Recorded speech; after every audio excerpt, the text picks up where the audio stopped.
Welcome back.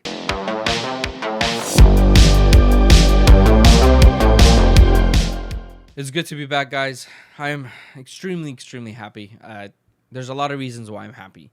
There's a lot of reasons why I'm thankful, why I'm grateful, but more particular, I wanted to say thank you for everyone that's always been just so encouraging for me to do this, and in particular, the people that are very close to me, like some friends, just family members, my wife, everybody that has pushed me to say, you know what, move on forward, look beyond the perfect setup and just be you and talk. And that seems like it was the whole theme of the problem that I had, which was this is not perfect. The lighting is not good. This light's not good. The camera lens is not good. My quality of my mic isn't perfect. I have a bad background. I don't know how to do this. I don't know how to do that. I have to learn how to do this. I have to study. And then eventually you get to a point where you're like, I'm kind of tired of studying. I just want to do it. And you have to build that courage to get up and do it and to actually turn on the camera and be like, I'm going to talk and I'm going to be myself. So a lot has transpired through this past year. I took this time off to do a lot of things like build my businesses, my handyman business. I got my barber business. I got my photography and videography business. So there's so many things that are like working together in one unison that I have to invest, and it takes a majority of my time out of my day to do that. I swear, I kid you not, right now when I finished, or like right before I started this, I actually finished up a contract with someone for a graduation shoot, which was something it takes time. You have to talk, you have to build the meeting, you have to do all these things, and there's so much that transpires from that.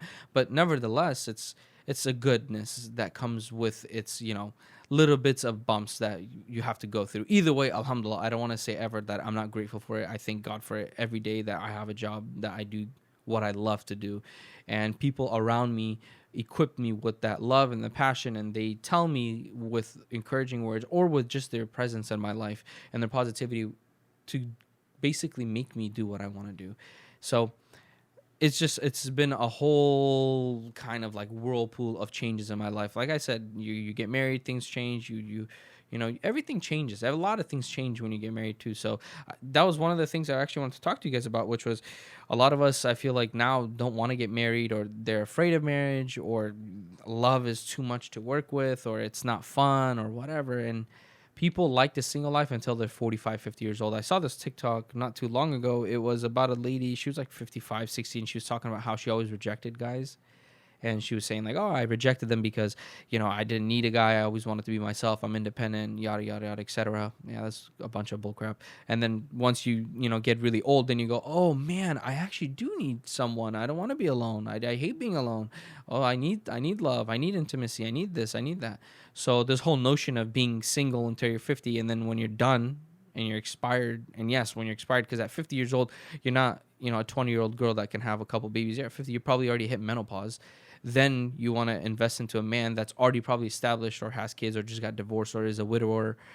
It's not worth it. So at that point, go be alone, enjoy the rest of your life like that, because you invested yourself like that. So I seen that, and I had that mentality for a while. I kid you not. I had that mentality. I was like, why am I going to get married? Who needs a woman who needs this?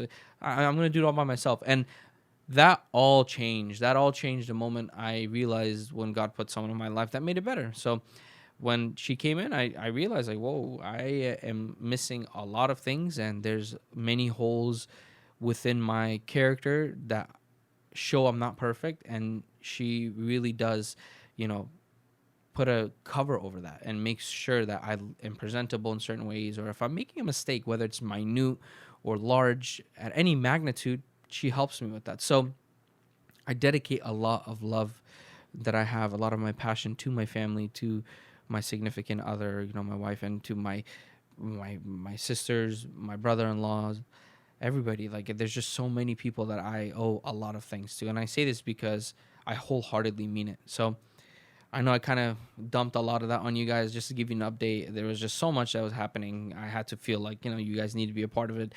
And there's a thing that when you try to hide a lot of your life and try to be secretive, and then like you don't share it, and there's no point to be secret about it. It's dumb, and all that it leads to is unhappiness, to be honest with you. So, and you just live in fear. I don't live in fear. I believe God is my protector. So I'm going to share certain things, and then certain things, obviously, I'm going to keep to myself. But these are updates, nevertheless, that you guys should know, because that's why I've been missing for a year off of Before the Rise podcast, and I haven't revamped anything. But now I changed it. I made a new background, a whole new pictures. I got some headshots done. I did myself. I did all these things. I wanted to make it look really, really nice, and with the quality that I find suitable for viewers to watch or hear even. And the main problem I had was throughout this whole time, I had like a identity crisis, and it's not that I don't know who I am. It was more so like, why am I doing Before the Rise, and what is it that I want to accomplish? I would always say it's an educational motivational podcast, but like, what is the reason why I'm doing all this? Why do I want to do it? And then behind all of that, even aside from that, it's the question of, who am I behind the camera? Like, why do I want to talk? And then how am I going to get that point across with being authentic? Because there's so many people that are on camera that are not authentic. You may think you know them until you meet them in person. A great example of that would be Jennifer Lopez. I'm sure you guys have seen the whole, Jenny from the Block thing, and she's acting all beautiful on camera, all sweet, all loving.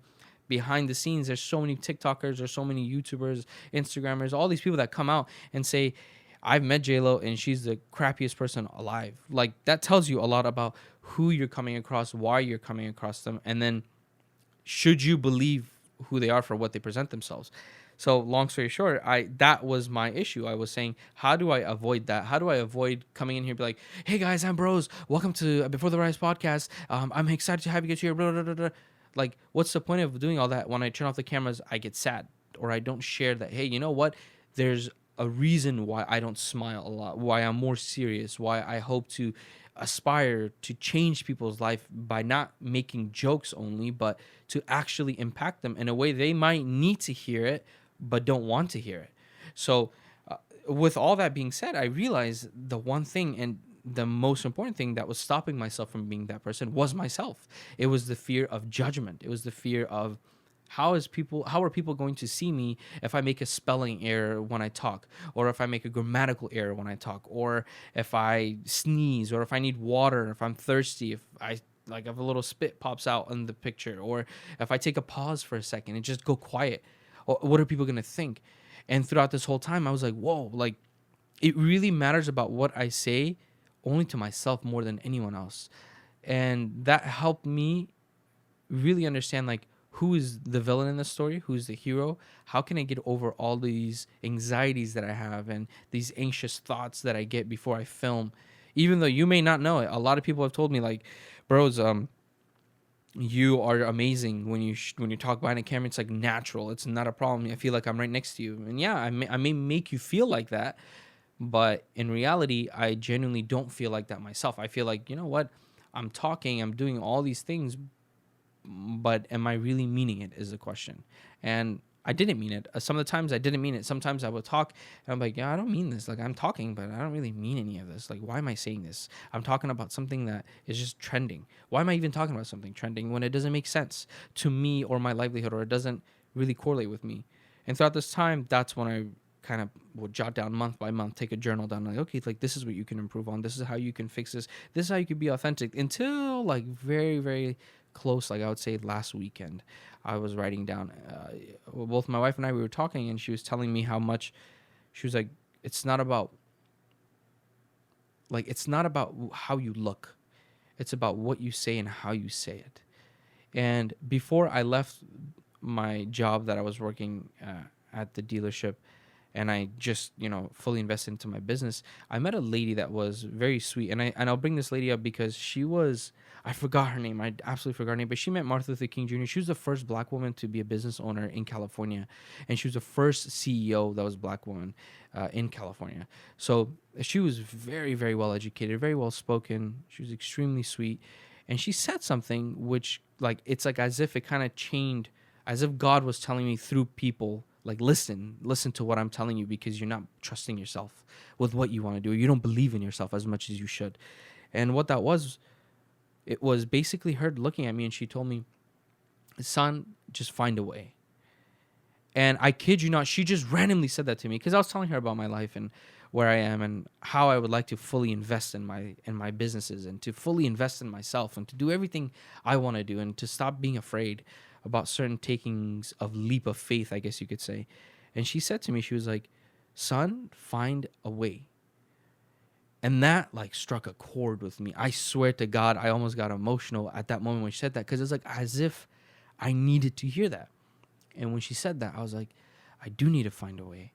I need to find a way to be happy, to be with myself, to be independent of all anxieties of this world, and to just invest into my own personal growth and to actually believe in myself 110%, not to sometimes throw a percent of facade or to showcase confidence but not believe it myself fully, because believing confidence versus showing off confidence is completely different, guys. When you believe that you're confident, you will truly 110% radiate with confidence. It will be amazing. People will be absolutely like hypnotized by it. Believe it or not, people are going to be as if they're drawn towards it. They will come near you. They will feel, they will be leeching off of that confidence. They will be like, I want some of that. You're so confident with who you are. You could be the shittiest person, but you're confident. You believe what you say. You firmly are who you are. And you have the other case where you just show, like your confidence. You're saying, oh, I'm just going to showcase it. That, if you're a smart person and you have common sense, you'll tell right through it. You can read right through. You're like, oh, you're just lying. You don't really believe it. You're laughing, or you know how that saying goes, you're just smiling, but behind all that smiles and laughter is a lot of pain. People can see through it. So I was like, I don't want to be that guy. I don't want to be that guy that's smiling and laughing and having fun, but I don't mean it. I want to be the guy where I radiate that confidence. I am that man where I just truly believe in who I am. And a lot of that I had at a certain point in my life, and then I lost it. And this taught me adversity and how to deal with the resilience of adversity. And it really, truly made me stronger, because I realized, hey, no matter what odds, I have to rise up to the occasion. And when the game's on the line, I'm on my prime. I have to be that guy. I know I am that guy, and I will be that guy. As I did that, and I had that conversation with that lady, and then my wife, like I mentioned, like relatively a week ago, and she told me, like, believe who you are. Don't, like, stop caring so much about the judgment of people and do it. Just get up and do it, and you'll do amazing. And don't think back. Don't take 50 takes to do a podcast. Do one take and talk and go. And when she said that, it sparked like a fire in my heart and my body and everything. It was like at 1 o'clock at night we were sitting and I was talking. I was like, oh my God, I want to go film right now. But I had to calm down and not use that spike of motivation or adrenaline rush or that dopamine to go film and then lose that, momentum. I said, I'm going to let this simmer down. I want it to be like how my father says, when you're making new friends, when you're making a relationship or whatever, you're starting new business, you want the momentum of it to always go like a train. You know how a train never speeds up crazy or slows down crazy unless something happens in front of it? It's always just like that. My father always told me, build your connections, build your business, build whatever it is that you want to do with momentum. Make sure it's like that train. It's slowly, just little by little. You keep going. You don't stop and you go little by little, rather than dumping everything all at once and then boom, gone. And that stuck with me. I was like, you know what? He's right. So when the time came, I calmed down. I let it happen. And then about a relatively a week later, I was like, you know what? I still want to do this. It's still a part of me. The motivation is there. The passion is there. Everything that I want is there. So I picked up the camera today. I picked it up and I was like, you know what? I'm going to talk to the camera today. I'm going to be myself. I'm going to share who I am with you without the judgment of, I need to be like X person or Y person, or I need to be like Andrew Tate because Andrew Tate goes in and he talks all this smack, and I need to be like David Goggins because David Goggins is a ruthless guy. I need to be like Hubert Schuberman or whatever his name is. Like, I need to be like this guy. I need to be like Joe Rogan. I was like, yo, whoa, hold on. I don't need to be like nobody. I got to be myself. And if I help one person's life, like I was told recently, if I help one person's life, then I've impacted and done my job. I've done what I've set out to do. I've accomplished my goal.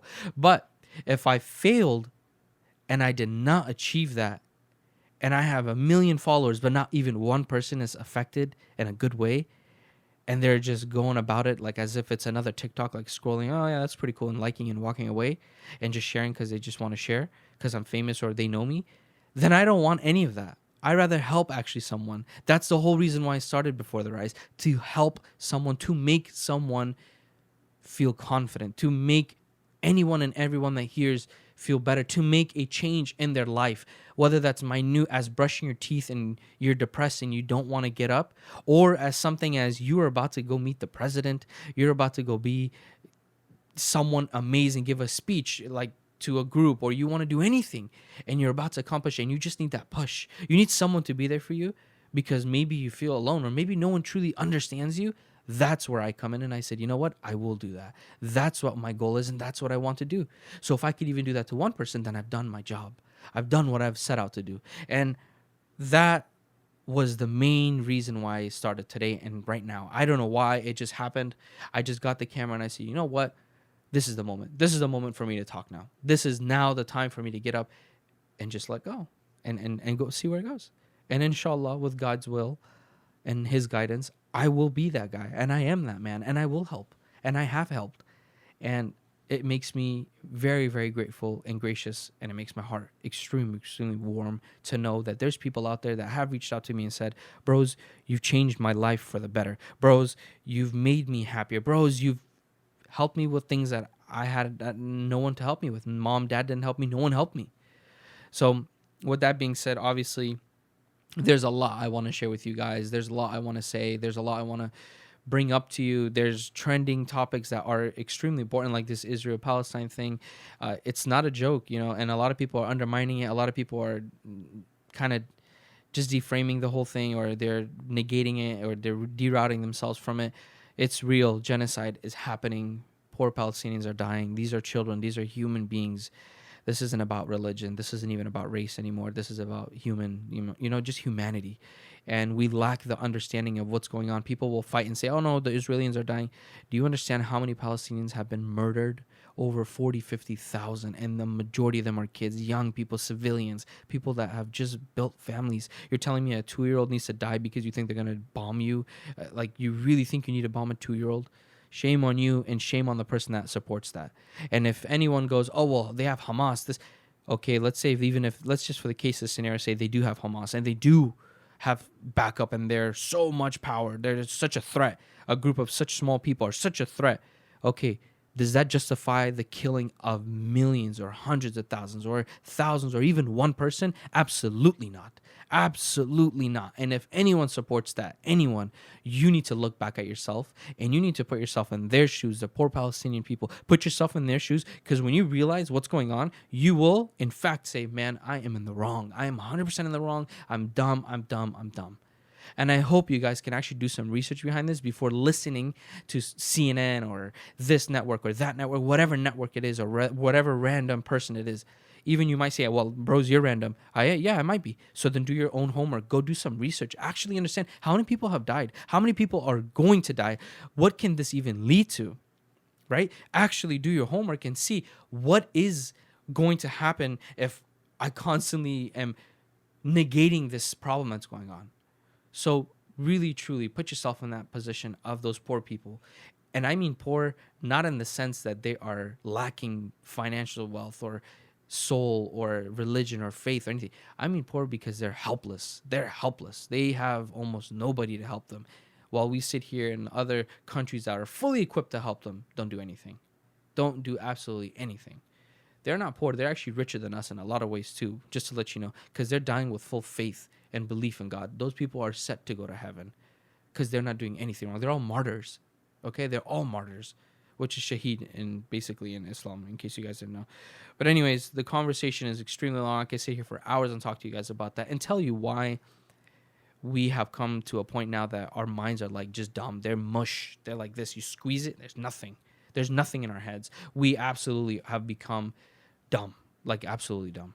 And we sit here and we idolize random people. We say, this person's like that person's like that. Guess what? Stop worrying about who's the hottest girl, who's the hottest guy, who's doing what, and actually worry about things that matter. People dying. Worry about your family. Worry about your neighbor. Worry about the people that have no food, money, nothing. And you don't even have to go overseas. Just look around you. Look at those things. Help some people. Help somebody around you. Because I promise none of the things that you're doing right now that relate to social status or financial wealth will benefit you at all when you die. Whether you believe in God or not, it will not benefit you. You'll die and you'll take none of it with you.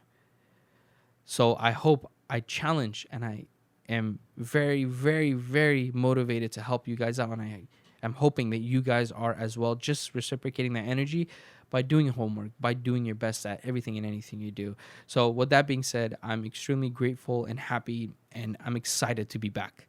And I really, really, really hope that this can go somewhere nice for you guys as well as for myself. I believe truly in myself to help and to be a part as a friend, maybe through camera, maybe through in person, whatever. But I want to be there for you guys and be a voice for the voiceless, even. So yes, thank you guys so much, and I hope you guys do, take a part in all this. Other than that, I just want to say, if you guys want to follow me on Instagram and get to know me a little bit more, you can follow me on Instagram at Brozzi, BHROZZI. It'll be up on the screen, and then also on the link down below. This podcast is also available on Spotify. You could join me there at Before the Rise podcast if you want to hear me just, while you're driving. And if you want to watch me, obviously you can do it on YouTube. Other than that, I'm very thankful to have you guys all here with me today, and all these other days and all these other times that I've, posted anything, and all the encouragement. I hope to see you guys on the next one. This will hopefully be every week, and we'll go from there. If there's any suggestions, comments, concerns, anything you guys want to know or hear, you have concerns that you want to talk about, stuff that you think I don't even know of, please, by all means, share it, and I would love to learn a little bit more and talk to you guys about it. Other than that, I hope you guys all have a wonderful rest of your day. I hope all of you are blessed, and your families as well, and take care. Also, to the people that I didn't get to say Eid Mubarak to you guys and to your lovely families. I hope you guys all are blessed. So take care. I'll see you guys on the next one. All right.